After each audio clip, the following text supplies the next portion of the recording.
Good morning, everyone. Welcome to the Mississippi Farm to ECE Coalition's annual meeting for 2025. So happy to see you all here. I believe we've got something like 30 folks in the room. Happy you're all here. We're going to go ahead and start. I think folks are still coming in. But what we're going to do now is we are going to ask everyone to make sure that you are muted so we can respect each other and hearing and the recording, all of that.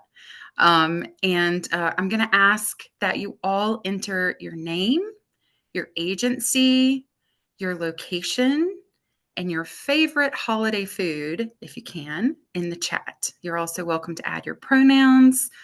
I'm Eddie Dingus, the Farm to ECE specialist, and my pronouns are she, they, so you can use them interchangeably. Yes, your name, agency, position if you'd like, your location, and favorite holiday food in the chat. We're so happy you all are here. If you have any questions throughout the annual meeting, please put them in the chat. Our very own Mary Jo Briggs, who recently got married, is going to be collecting your questions for the Q&A at the end of this call. We'll have about 15 to 20 minutes at the end of the call to take questions and thoughts, that sort of thing. So without further ado, we're going to review our agenda for today.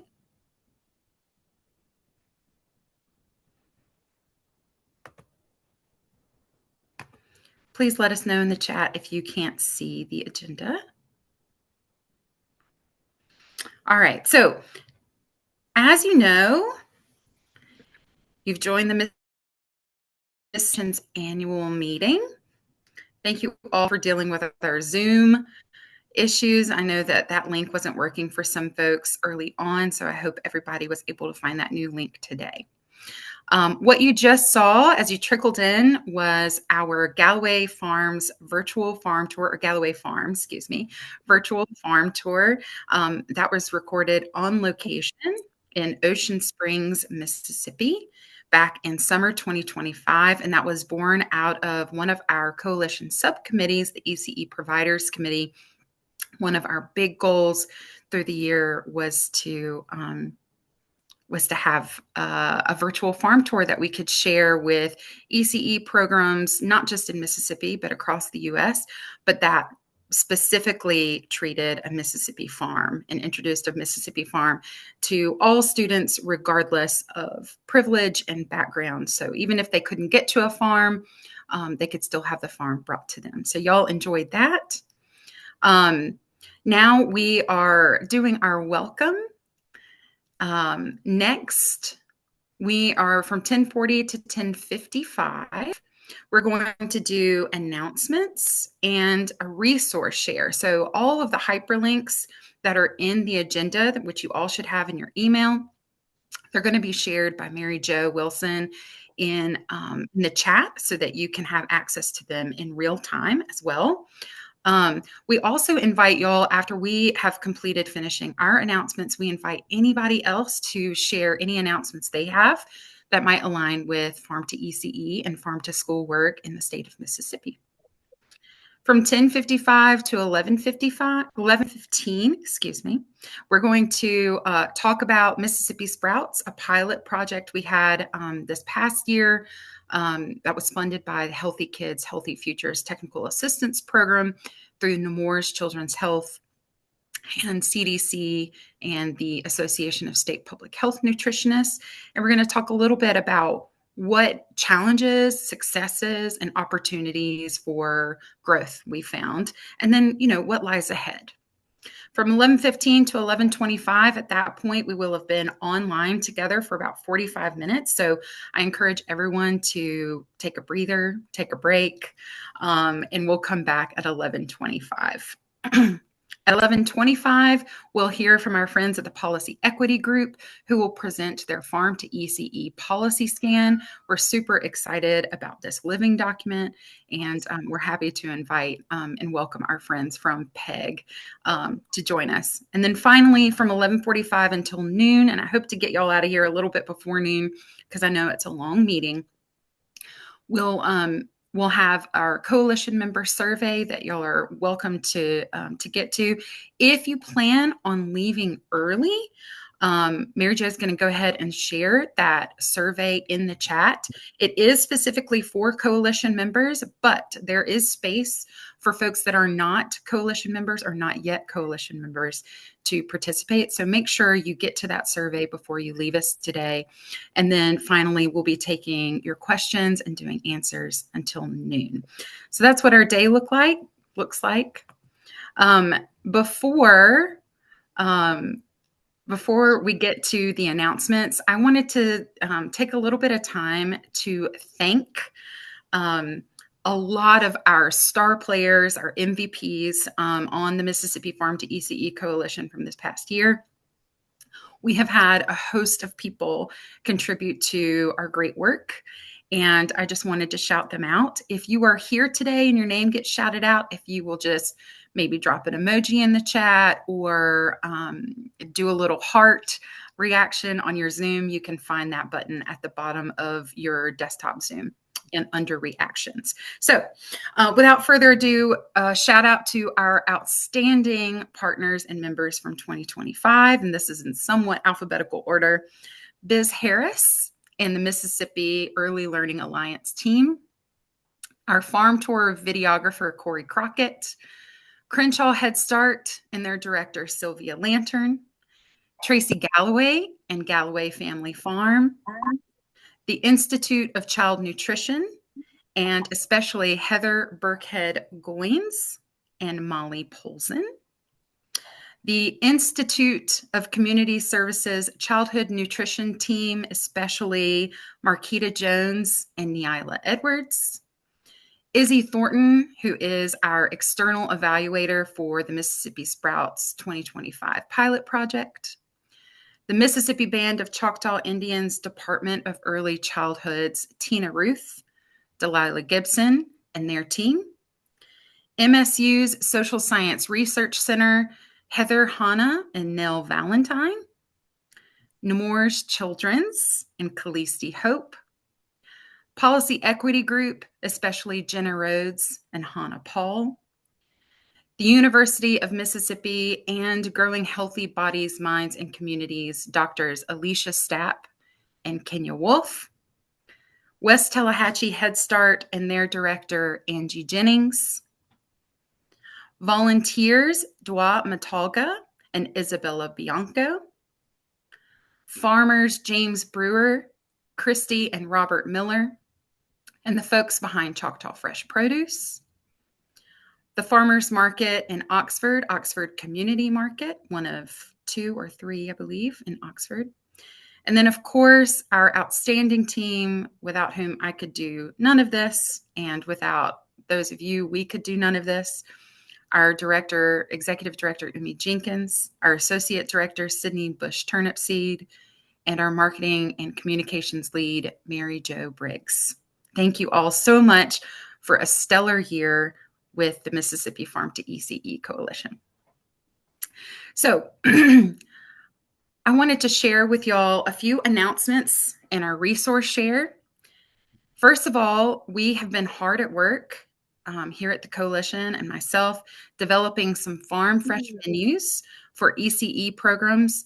These are specifically for Mississippi State Department of Health ECE programs that are licensed by the State Department of Health, but of course they can be used by any and everyone. We are trying to be mindful when creating these menus to include produce that is going to be available during the months listed in Mississippi in their growing zones. But you can use this link in the chat or the link in the agenda to access those menus. We've developed several months so far. We also have several menus that align with the CACFP. All of the farm fresh menus that we've developed align with the Mississippi State Department of Health regulations and CACFP requirements. And we have a lot of hyperlinked recipes from the CACFP itself and the Institute of Child Nutrition. If you don't know yet about the Institute of Child Nutrition, it is located on the University of Mississippi campus. It's here in the state of Mississippi. It serves the U.S. They have an amazing, amazing cache of resources. So if you haven't checked them out yet, you should. There's lots and lots of trainings available and beyond. We also have the virtual farm tour, which Mary Jo is going to share in the chat, a link to that. Again, that is for children and families and communities and beyond who may not be able to get to a farm themselves, but we bring the farm to them. And that, of course, was filmed on location this summer with the help of videographer Corey Crockett, a Mississippi-born videographer from the coast, and the folks behind Galloway Family Farm, especially farmer Tracy Galloway. And it's such a beautiful 10-minute video.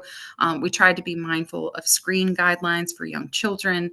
And it's just an excellent way to bring the outdoors into the classroom. We also developed a farm to ECE aligned book list. And this book list is mindful about the different protagonists in each book. So you can go in and you can find protagonists from lots and lots of different backgrounds. We also trying to be mindful about children who may have sensory needs.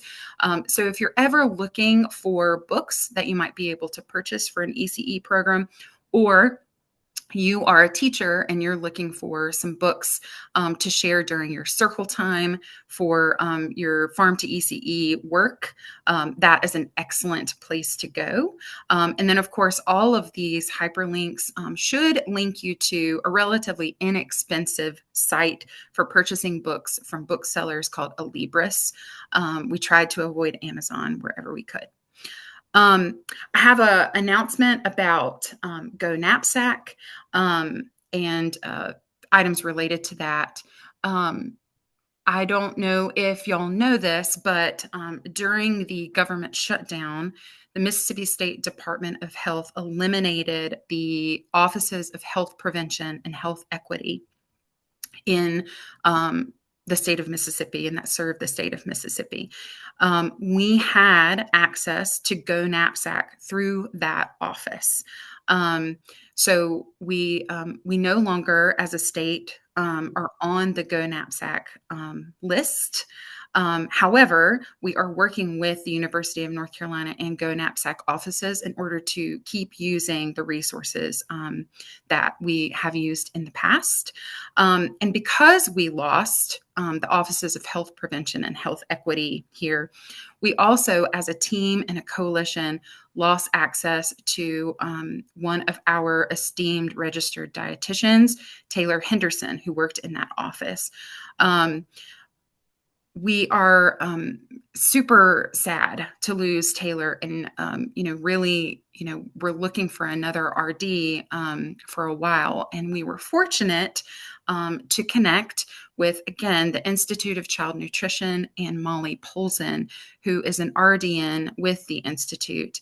And just recently, Molly agreed to sign on as our new RDN. So while we are sad to miss Taylor Henderson, we are so happy to welcome Molly Polzin. So thank you, Molly. If folks feel so moved, please reach out to Molly in the chat. I think she's on the call, and thank her for stepping up and stepping in on behalf of Mississippi. Another announcement, the Mississippi Farm to School Network. We are a Built for Babies campaign partner. This is through May 2026, and we are going to be sharing far and wide messaging that is unified, developed by the Built for Babies campaign to advocate for and garner support for anything and everything related to babies, particularly early childhood nutrition, development, and intervention. If you want to learn more about the Built for Babies campaign, please check out that link in the chat. We would be happy to have y'all learn more about Built for Babies. And something that is aligned with this is the Mississippi Early Learning Alliance, which serves to facilitate the Built for Babies campaign. They will be at the Early Childhood Capital Day in Jackson, Mississippi on February 5th, 2026. We anticipate lots of folks coming. We would love for you to join us. The Mississippi Farm to School Network will also be there at Early Childhood Capital Day. If you would like to RSVP to join us, and the Mississippi Forum for the Future at Early Childhood Capital Day. That's February 5th, 2026. Go ahead and put it on your calendar and click that link in the chat to RSVP so we know that you're going to be there and supporting babies on that day. That's a Thursday in February. We have some exciting news. And that exciting news is related to, we did not know if the Mississippi Farm to School Network and our Farm to ECE Coalition would get renewed funding to lead our Mississippi Sprouts project, which we'll hear about more below if you're not familiar yet with Sprouts. We did not know if we were going to get funding this year, but amidst the federal chaos, we applied anyway. And we learned in early November that Mississippi is now the 24th state in the U.S.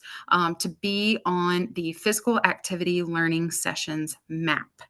The Physical Activity Learning Sessions it's a program called PALS for short, and it is an opportunity for us to train the trainer alongside the folks at Nemours who offer this funding, originally for Sprouts and now for PALS. They offer not funding for PALS, but they offer training. So what we'll be doing is we are going to be recruiting folks who are in technical assistance or technical support positions or positions where they can offer TA to providers across the state of Mississippi or even just in your local community. We're going to be recruiting those folks to come to a PALS training led by Nemours and the folks behind PALS at the national level, where we will be learning best practices in early childhood activity and how to train providers in ECE programs so that they can better implement this physical activity component in their classrooms, outside, on the playground, and so that they feel supported when implementing this. If you want to learn more about what PALS does, Mary Jo is going to drop that link in the chat to a one-pager about PALS, the Physical Activity Learning Sessions. And then also a shameless plug, if anybody on the call would like to be trained as a PALS trainer, please let us know either in the chat or you can email me at eddie@mississippifarmtoschool.org. Our goal today is to get 10 PALS trainer recruits. The time commitment is relatively small over the next 7 months. We'll be mostly doing things via email, but there will be 2 meetings, one of which will be quite extensive. That will be the training day. We don't know yet if that'll be online or virtual. And then there will be a debrief opportunity where we come together as a group and we talk about what we've learned and we make action plans for how we're going to get this training out to ECE providers across the state. So that is forthcoming. We anticipate that we'll start getting really active with PALS after March 2026. So again, if you want to be a PALS trainer, check out that one-pager and please let us know if you would like to become a trainer. We'd love to have you. I would be happy to work with you. You'll be working very closely with me. In line with that, we have planned at the Mississippi Farm to School network, we have planned alongside the Mississippi Department of Education an upcoming 2026 Farm to Cafeteria Conference for the state of Mississippi. Y'all, please stay tuned to emails from us to learn about when that date is. We're currently looking at late February, but of course, we'll confirm via email. Before the Farm to Cafeteria Conference, we will be hosting a Farm to Early Care and Education Institute, in which all manner of folks will be invited to come, especially those folks that are doing Farm to ECE in their programs or are looking to start Farm to ECE. We welcome folks of every stripe to come to that Institute kickoff. So I wanted to let y'all know to be on the lookout for the Farm to ECE Institute invitation in your email inboxes. We're super excited about that possibility. And the Institute itself is going to last about 7 months, in which we will have regular virtual trainings for all of our Institute members, and will be available to offer technical assistance and support when it comes to making an action plan to realize the Farm to ECE programming of your dreams at your ECE program or in your community. And then before I invite others to share any announcements they may have related to Farm to ECE or Farm to School, I finally wanted to share our coalition. Currently, we have our whole coalition, many of which the members are here today. Thank you all so much for being here. But we also have 3 subcommittees, and those subcommittees are the ECE, or Early Care and Education Providers Subcommittee, in which we develop resources to support ECE providers and their Farm to ECE goals. We have a subcommittee that's dedicated to advocacy and engagement at the state level for state systems change related to Farm to ECE and really just childhood early nutrition in general.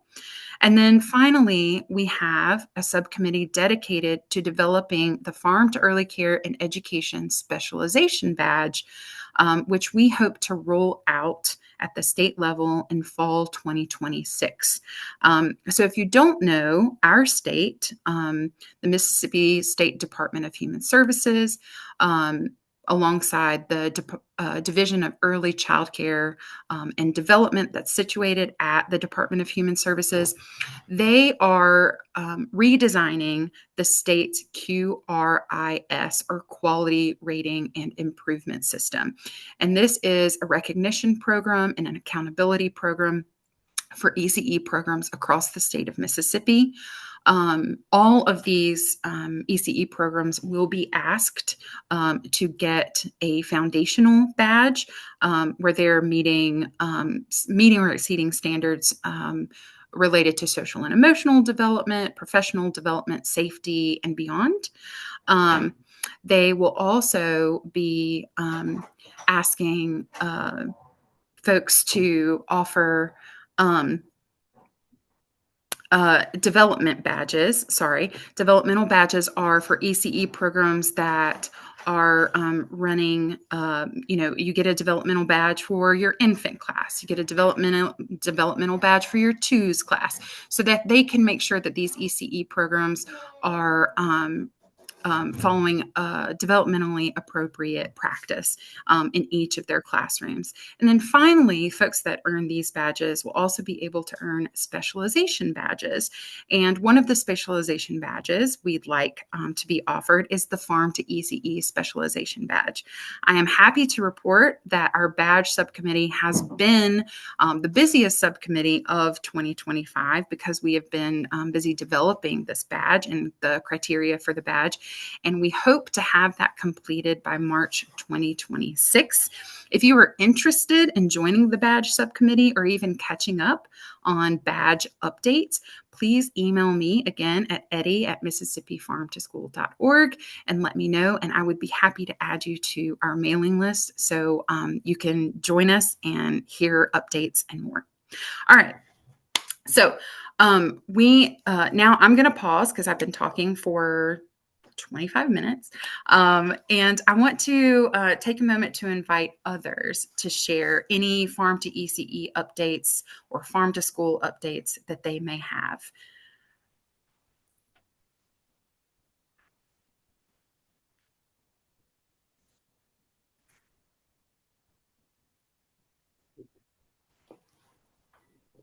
I believe in the productivity of silence, so I am going to be quiet for a little bit.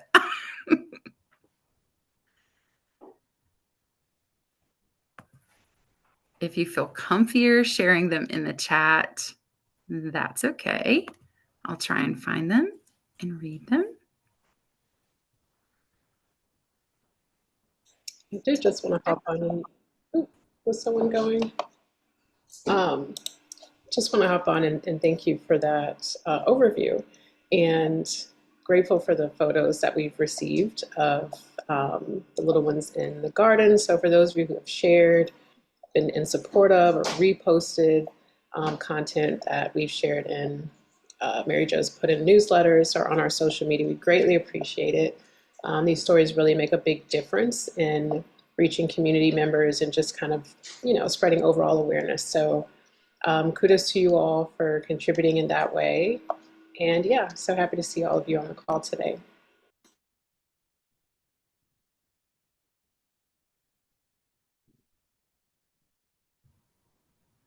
Thank you, Umi. All right, y'all. In the interest of time, I'm going to assume that folks have ideas or things they want to share. You're also welcome, like we put in the chat, to share your goals for Farm to ECE or Farm to School in 2026. And I just want to remind you all, maybe this moment feels a little bit like pressure to have done certain things, but I want you to know that you making the choice to join us today for the coalition meeting is in itself something that contributes to the health of Farm to ECE and Farm to School in the state of Mississippi. We hope that you will continue to stay connected with us either via email or joining a subcommittee. Because we want to keep the momentum going. Momentum is growing behind Farm to ECE and school in the U.S., and we want to keep it alive in our state as well as others. So again, just a reminder that you're all amazing for coming today and staying tuned in. Thank you so much for being aligned with what we do as a community. All right. So let me get back over to my notes. Okay. So I wanted to share a little bit now about Mississippi Sprouts. We're going to talk a little bit about what Mississippi Sprouts was. Of course, it was made possible. It's a pilot program that was made possible through Healthy Kids, Healthy Futures Technical Assistance Program funds through Nemours Children's Health. If you want to learn more about Nemours Children's Health, they're easy to find online. They are all up and down the Eastern Seaboard, and they impact a lot of really incredible initiatives devoted to children's health across the U.S. Mississippi was one of 12 recipients in 2025 of funding for a springboard opportunity. And this springboard opportunity we called Mississippi Sprouts. Now, before I get into the PowerPoint, I wanted to share the super exciting news. Again, we did not know if we were going to be able to access Mississippi Sprouts funding for a second year, but we learned in late November that we did. So we are really, really happy to announce that we're currently in the planning phases for Mississippi Sprouts 2, and we intend to start kicking off Mississippi Sprouts, the part due in January 2026. Of course, like I said earlier, we did, as a state, suffer a loss of our offices of preventative health and health equity, as well as our RDN, or who worked at the offices of preventative health, Taylor Henderson. We miss that office and Miss Taylor very, very much. But we are very, very fortunate to welcome Molly Polson of the Institute of Child Nutrition and RDN with them to our team to help guide and inform our Mississippi Sprouts and PALS progress through 2026. Okay, I am going to share a PowerPoint. I hope this works for y'all. If it doesn't, let me know in the chat if you can't see it, and we'll try to figure this out to the best of our ability.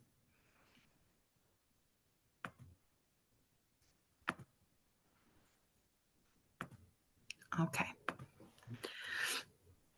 So Mississippi Sprouts 2025, the challenges, successes, and next steps we were able to find through our 2025 pilot. This project evaluation report was developed, it's an external report that was developed and performed by Izzy Thornton. She is an evaluator that works with the Center for Pop Studies at the University of Mississippi, but she did this on her own time, and she did such a phenomenal job. If y'all ever need to contact or want to get in contact with Izzy Thornton for your evaluation needs, just hit me up. I would love to be able to share her contact with you. Okay. Mississippi Sprouts was a farm to ECE springboard opportunity designed to catalyze and strengthen farm to ECE activities in early learning programs across Mississippi so that we could advance healthy eating, experiential learning, local food purchasing or procurement, and community partnerships in ECE settings.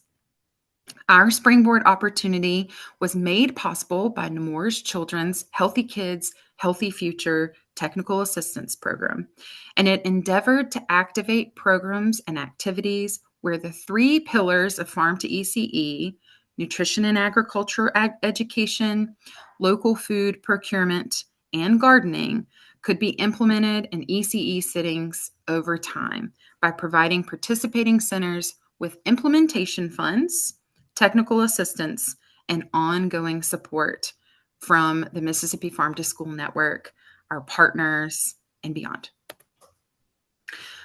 Here's a little bit of our high-level timeline. I want to point out, too, that all of the photos that you'll see in this quick presentation were born out of the Mississippi Sprouts Project. They're all funding or implementation fund recipients of Mississippi Sprouts, the pilot project in 2025. Who you see here is West Tallahatchie and their janitor, Mr. Ricky, who really took a huge interest in the Farm to ECE work happening in Glendora and West Tallahatchie Head Start. In winter 2024, 2025, we were chosen as a funding recipient, and Mississippi was only one of 12 states. So that in itself is huge and something that super excited us.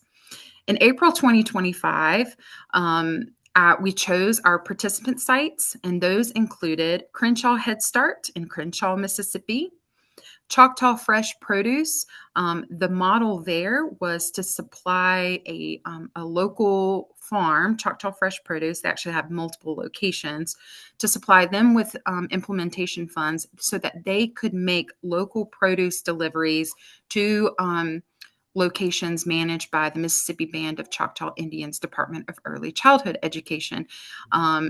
Mississippi Band of Choctaw Indians Department of Early Childhood, they manage and lead 8 Head Starts and Early Head Starts. And 3 of those programs got regular fresh produce deliveries to their cafeterias, both during and after the project timeline.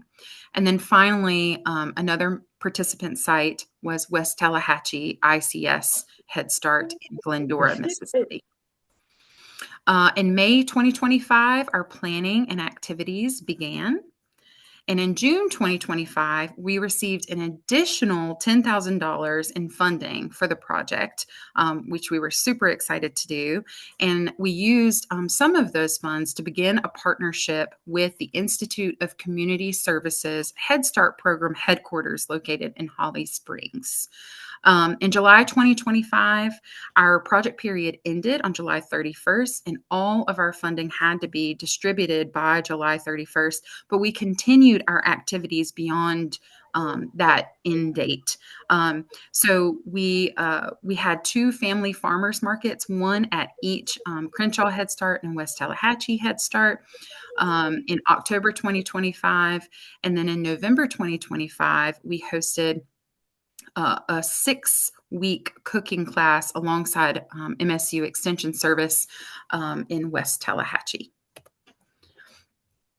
Our final funding snapshot, Crenshaw Head Start got $3,000 for classroom and garden supplies and $750 to support their family farmers market. What we did with that $750 is we offered it to a local farmer. That farmer then brought their produce to the Head Start, and students and families and staff members were able to come into the family farmers market space during the school day and pick different items from the family farmers market offered by the farmer at no cost to them. But the farmer was still, of course, compensated for their time and energy and produce. Choctaw Fresh Produce, which served the Mississippi Band of Choctaw Indians, Head Starts and Early Head Starts, received $13,500 for local food deliveries. West Tallahatchie, like Crenshaw, got that $3,000 for classroom and garden supplies aligned with Farm to ECE, and $750 for a family farmers market, which functioned the same way as it did in Crenshaw. And then our friends at ICS Head Start headquarters in Holly Springs, Mississippi, we held an in-person training with ECE provider certificates. We also offered a virtual component to this training and an in-person taste test, and we did this all for $1,600. The final numbers, we received about $40,000 in funding from Healthy Kids, Healthy Futures.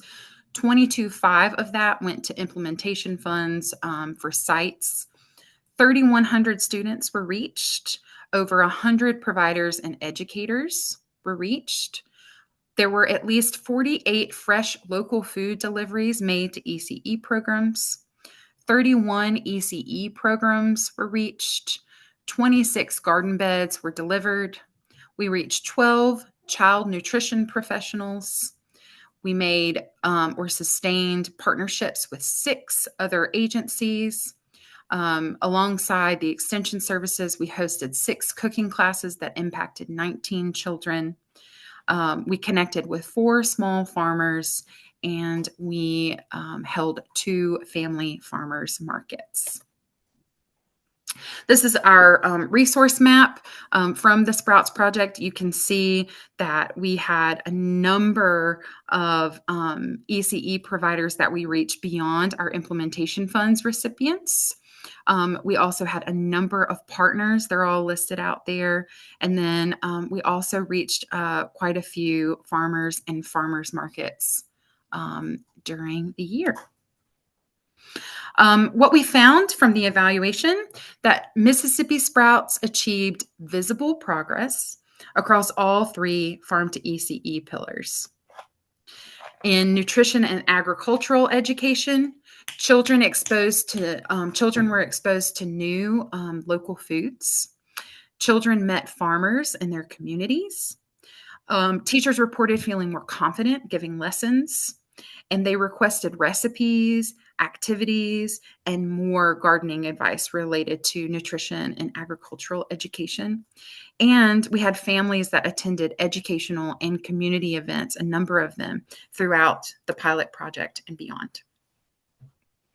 In the school gardens pillar, gardening activities, which is not a surprise to many of us, they emerged as one of the most accessible and engaging components of the project. When you get teachers and kids into the garden, it's such a great way to learn, and it tends to be a really tangible way to make Farm to ECE happen. At Crenshaw and West Tallahatchie, we installed new raised beds, families participated in community planting events, and children developed hands-on experience with growing food.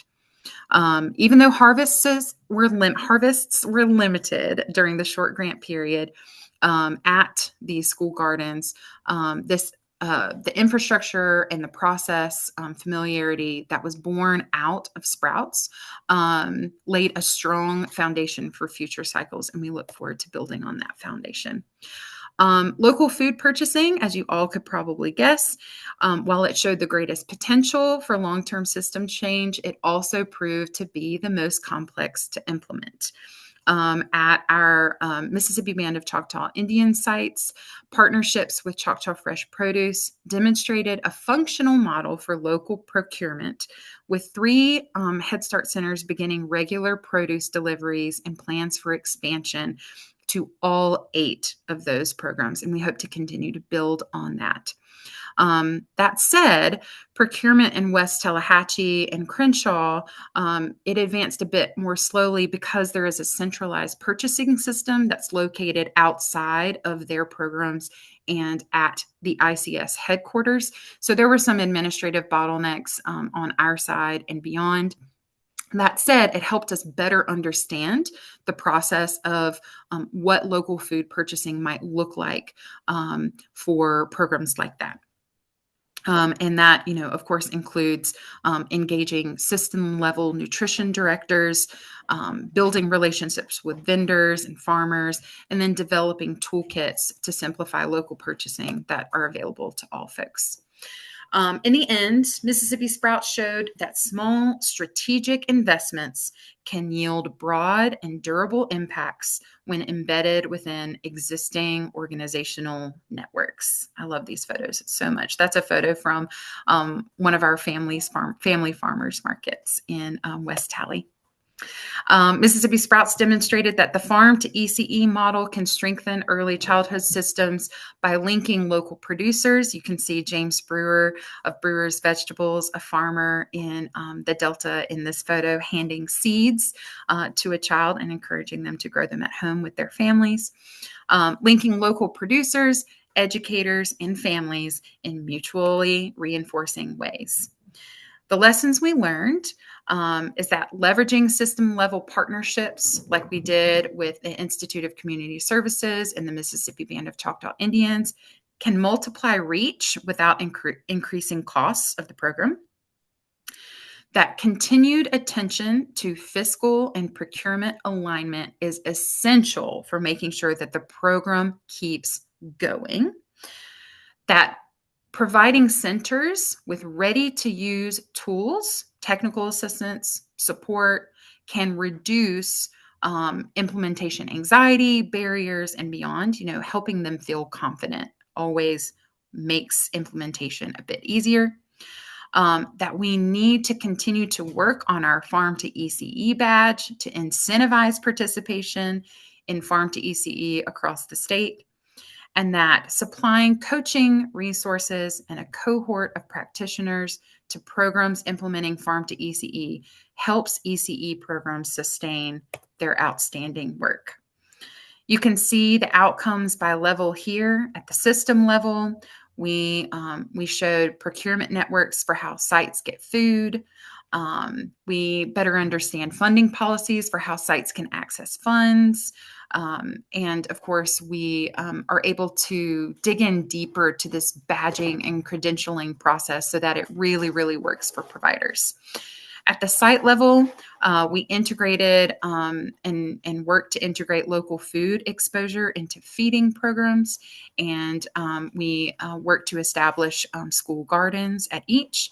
And then in the classroom level, a classroom know-how around student gardening, individual champions, and direct nutrition education all prove powerful when implementing this work.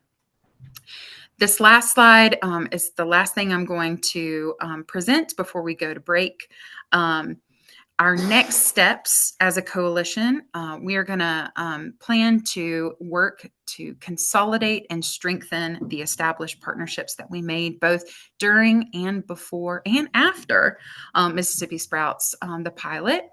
We're going to operationalize our Farm to ECE toolkit by putting together, and of course we're working on this already, and it's a bit of a living document, but working together to compile a funding, frequently asked questions, one-pager, an invoice flow chart, local food purchasing starter pack and support materials, garden maintenance guides, and beyond, and share those out, not just with our Sprouts participants, but with any and everyone. We don't want to gatekeep any resources.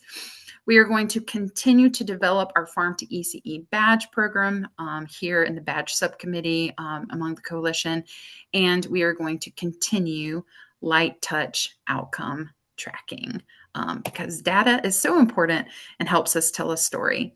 If you've got your smartphone near you and you want to stay up to date but don't necessarily want to join the coalition just yet, you are welcome to scan this QR code and we will endeavor to keep you updated on all things Mississippi Sprouts and more through our newsletter that is thoughtfully compiled each month by Mary Jo Briggs.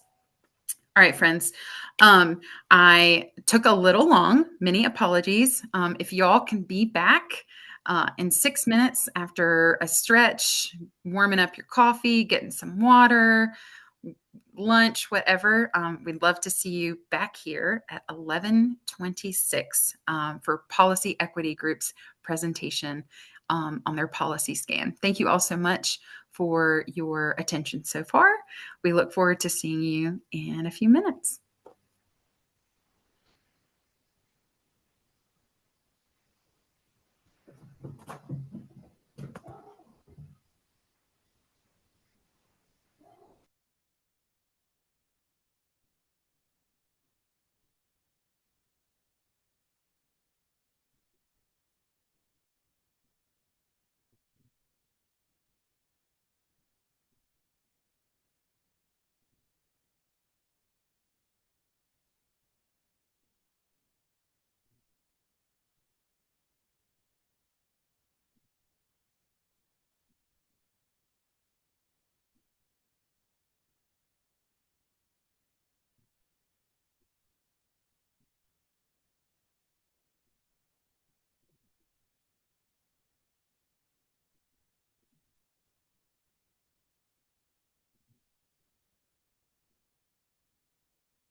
Welcome back, everyone.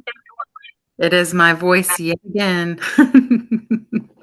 um, so before we hear from Policy Equity Group, I wanted to introduce them quickly. They have been tremendous partners and guiding lights for us um, since before my time with the Mississippi Farm to School Network, and we are so grateful for them. Today we have Jenna Rhodes and Hannah Paul, as well as others with Policy Equity Group here on the call. Thank you so much for being here. Before they begin their Farm to ECE policy scan, I hope you all are able to tune into this. But if you're not, I'll be sending this out via email alongside the recording and every other resource we've shared during this call. I wanted to tell you all a little bit about Policy Equity Group.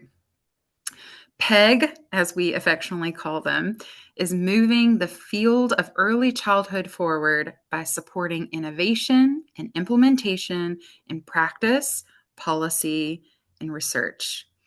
Their work focuses on building the capacity of socially conscious organizations that are dedicated to improving the lives of young children and their families. And the Mississippi Farm to School Network, as well as the Farm to ECE Coalition, DECCD, and beyond, we are all so privileged to have access to PEG and the many, many wonderful, intentional, brilliant people behind it. If y'all want to learn more about Policy Equity Group, we're going to drop that website link in the chat. And without further ado, which I think I've said like no less than 10 times on this call today, our friend Jenna Rhodes and the team are going to present their Farm to ECE policy scan. Jenna? Hi, Eddie. Thank you so much. And also just thanks to the Mississippi Farm to School Network. We love working with you all in Mississippi, and especially the badge work that's happening is such an exemplary example of, just really amazing farm to early care and education work that's happening in the country. And, we often look to Mississippi now because of some of that work. So hopefully everyone can see the first slide, the Farm to ECE policy scan. I'm Jenna Rhodes. I'm the Senior Policy Analyst with the Policy Equity Group. Many of you might be familiar with us when we've been engaged in Mississippi before. We are based out of Washington, D.C. I, however, live in Salt Lake City, Utah, but I'm from Montana. I'm also joined by my colleagues Hannah Paul and our wonderful intern Abby, who are both also on this call and prepared to track any questions that you all might have if I'm not able to answer them in the moment. So I'll get started on this policy scan and hopefully not run us into any time issues. So for some background, right, we know that farm to early care and education is really regarded as an effective tool to promote healthy eating. It teaches children about where their food comes from, and it supports early care and education programs and families in providing nutritious meals for healthy growth and development. Unfortunately, in 2025, at least 4 federal funding pathways for Farm to ECE had been eliminated. This includes the cancellation of the local food for schools and childcare funding that had been recently announced, I think a few months prior, and for the first time was going to include childcare. So that's, of course, a bummer. Outside of federal funding, though, states can still play a really important role in funding and incentivizing farm to ECE, right? We see this in states like New Mexico, Pennsylvania, Georgia, North Carolina, where states engage in some way, either in funding or supporting the purchase of local foods in that setting. So, even when, federal shifts are happening, it's a really great opportunity to look at what's happening at the state level and try to pursue that as a pathway to advance farm to ECE, not just on the ground, but also kind of the broader policy and systems level. So our policy scan, we looked at 7 states that are near Mississippi. We do this because when we look at states that are really far away or that have really different demographics, it can kind of be a challenge to make as a compelling case, as like, you know, knowing, well, I know that Alabama, our neighbor, is doing X, Y, or Z. And this comes from also some of my experience as a former state advocate in Montana, where we looked at other states to kind of help hold up what we should be doing as a state. So that's kind of the context for why we looked at states nearby Mississippi. This includes Alabama, Arkansas, Florida, Georgia, Louisiana, Tennessee, and Texas.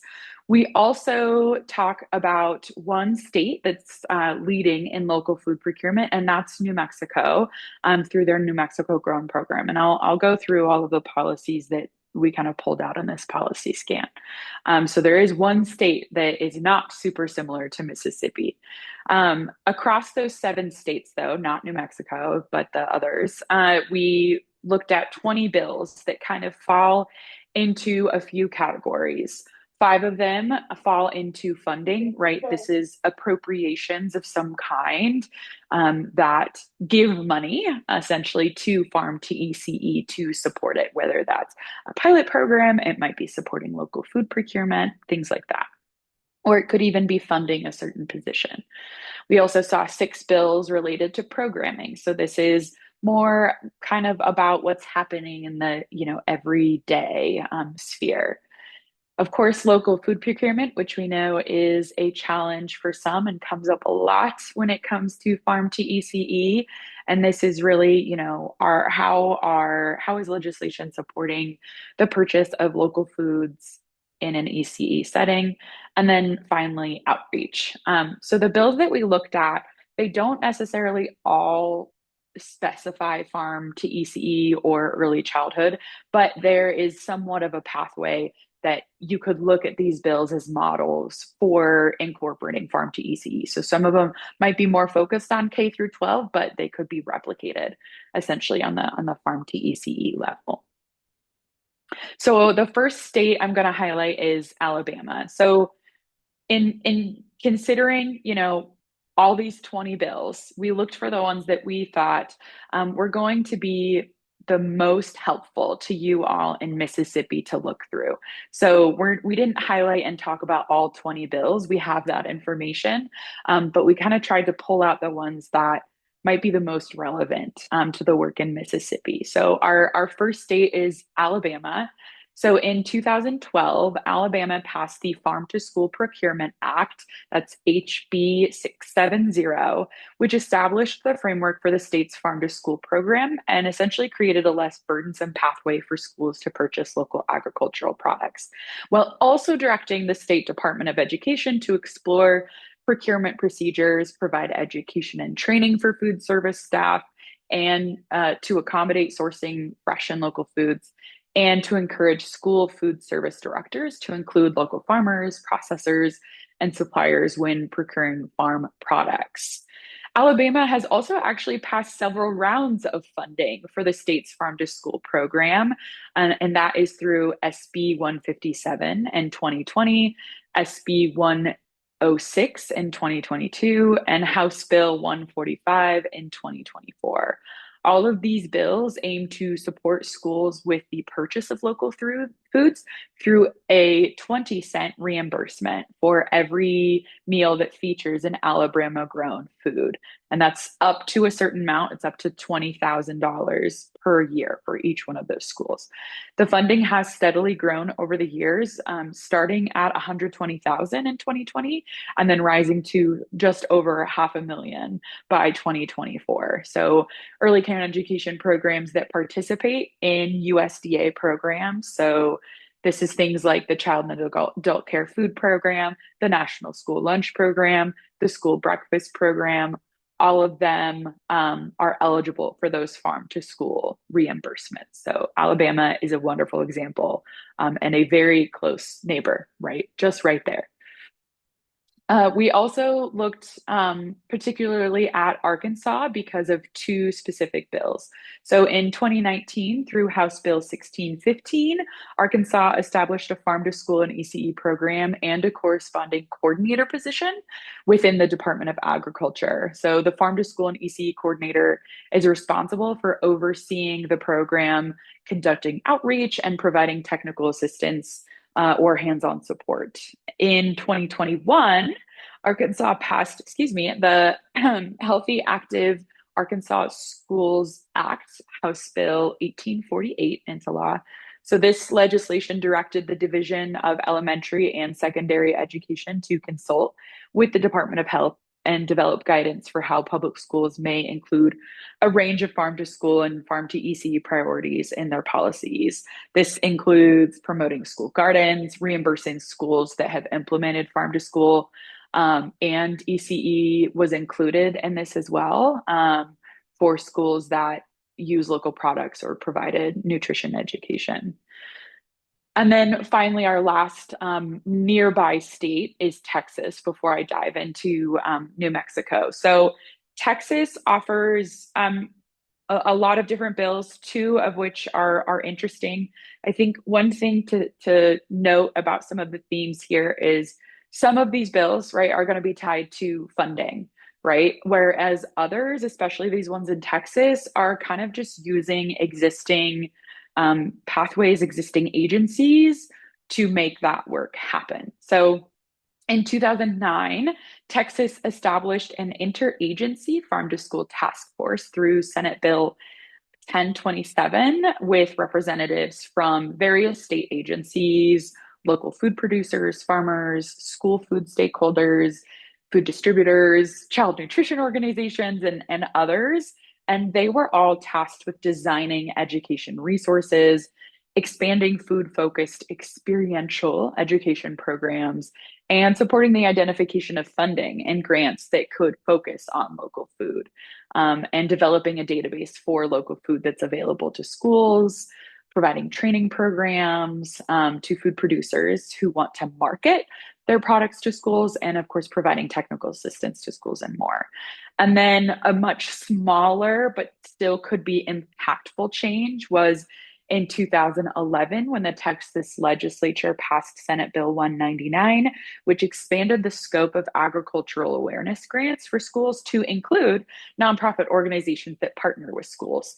So if this was something that existed in Mississippi, right, if there was an agriculture awareness grant, there might be, then it could be expanded if it doesn't already to include nonprofits like Mississippi Farm to School Network, right, who does partner with schools and ECE programs. So you would be getting a grant from the state to do that work.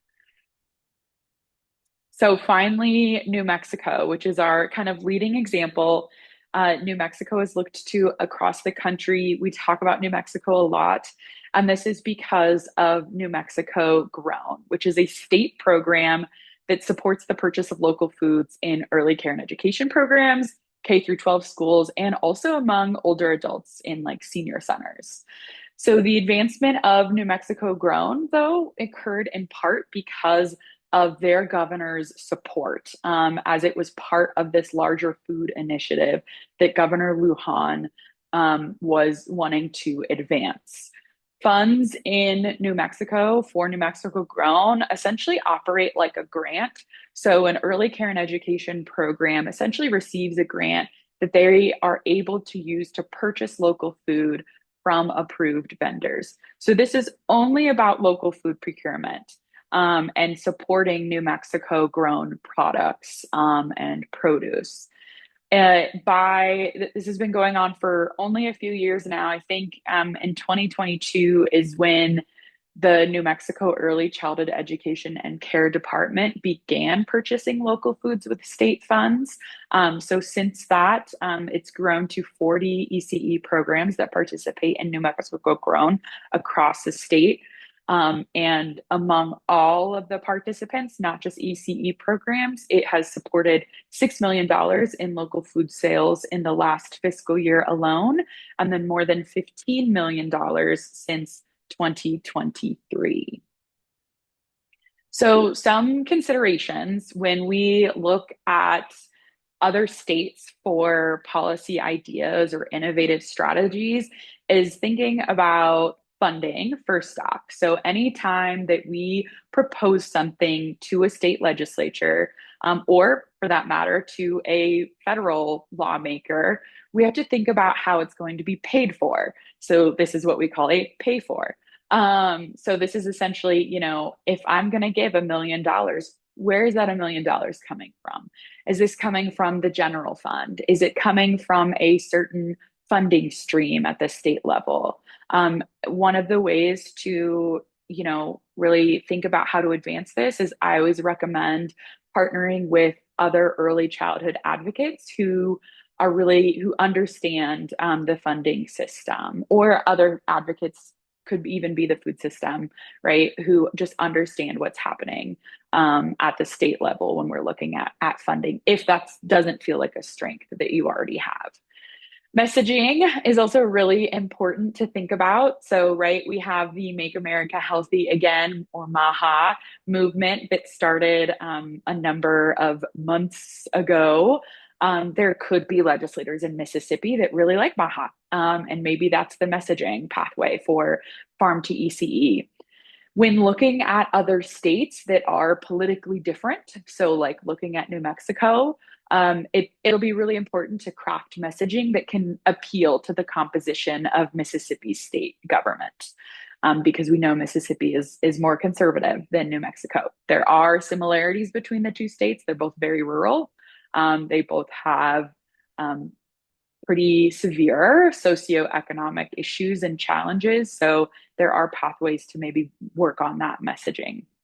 And finally, the last two, connecting with advocates in other states that have pursued these bills, that have made legislation happen, aiming to understand both the supportive side of what did legislators like, what made them support it, and also understanding what were the concerns that legislators had and why they opposed it, to just kind of predict a little bit what could happen in your state. And finally, working with key legislators ahead of session. So, I know session in Mississippi is starting relatively soon, but you can also, this is a constant long-term process. Oftentimes it can be frustrating as a state advocate, but one thing, is that it takes time. It can take a number of years for these things to happen. A lot of things don't happen overnight, and it can take years, if not even a decade sometimes, to pass legislative change. So I'm here for any questions that you all might have. Thank you so much, Jenna. I so admire all of y'all's work on behalf of all of us. And every time I hear from you, I get so inspired. And of course, looking forward to 2026 and beyond, as our state's Farm to ECE Coalition, I see a lot of our work building right toward systems level change work, right? And so hearing about how other states are doing it really helps to plant the seed, with how we might do it in the future. And so I'm so excited that you were able to present this to us today. I've got some questions for you, but I kind of want to, I'm going to give the floor to folks that have stayed on the call this long to hear from them first, or Mary Jo, if you've collected any questions in the chat. Thank you again to you and Hannah and everybody at Policy Equity Group.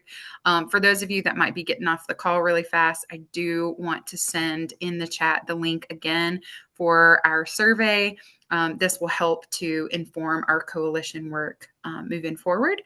Lets us know, where we've been succeeding, where there are opportunities for growth, and we'd just love to hear from y'all. So I'm going to stop. Any questions for Jenna from y'all?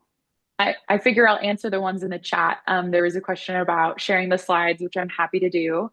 And also we have this all written out. We just have one little section that just has to be reviewed before I can finalize it. But then we're going to share that with the Mississippi Farm to School Network, and you all are welcome to read it as well as not. It's not private, information or anything. So we're happy to share that with you all as well.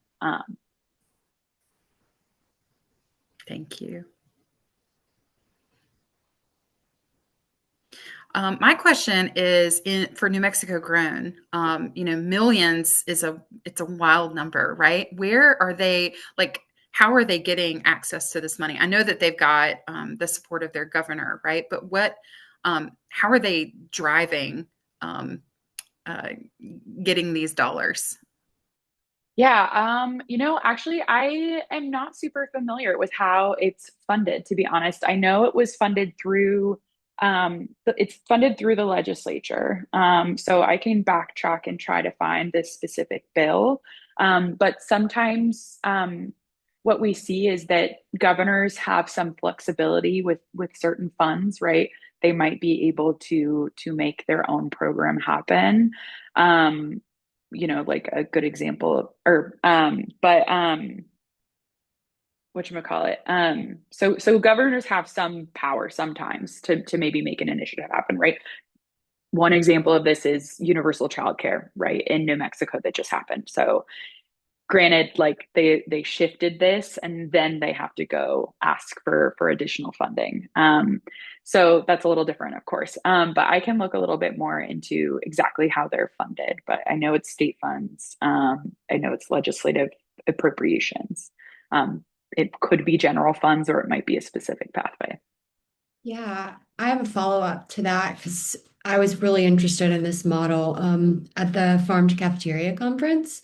And I made a note that, first their legislature allocated just $25,000 to the program. And I didn't write down a timeline, but since then, that investment has grown to $2 million through the legislature. So they started small and realized that, over time that it worked. And so just continued to invest. Yeah, I think that's a great point. When we get just one small amount, we can start to prove, right, the importance or increase the popularity, right, of a program. So your initial ask might not be for millions of dollars to do Mississippi grown at full scale, right? It might be, hey, let's do a little pilot to see, what happens, right?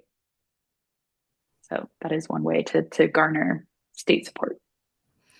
I'm really struck by your talk about messaging and how it's so important to be mindful that our asks mirror kind of the language that's being used by whoever might be in leadership at the time.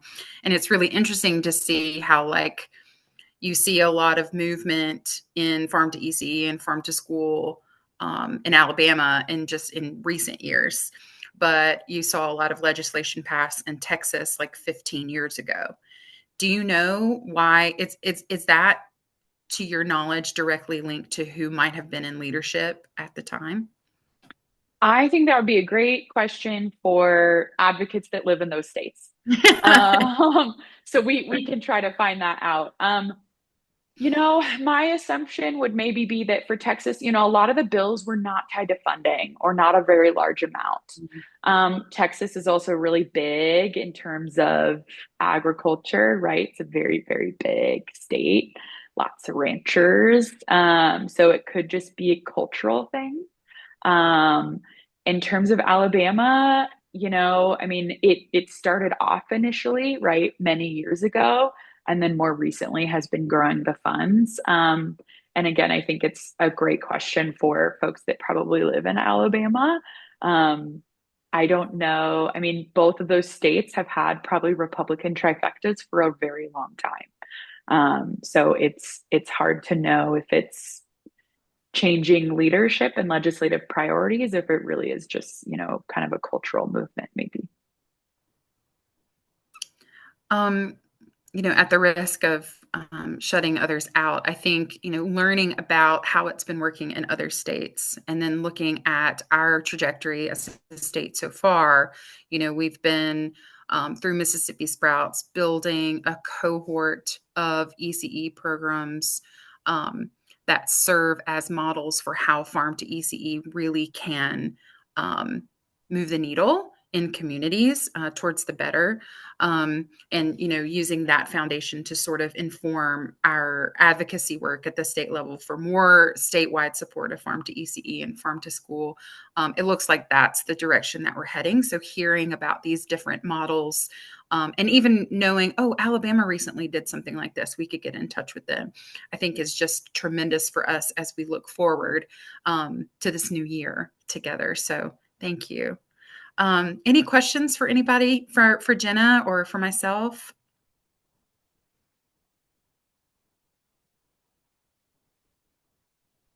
I have a question about the I guess February 5th day with sorry, I should be on camera.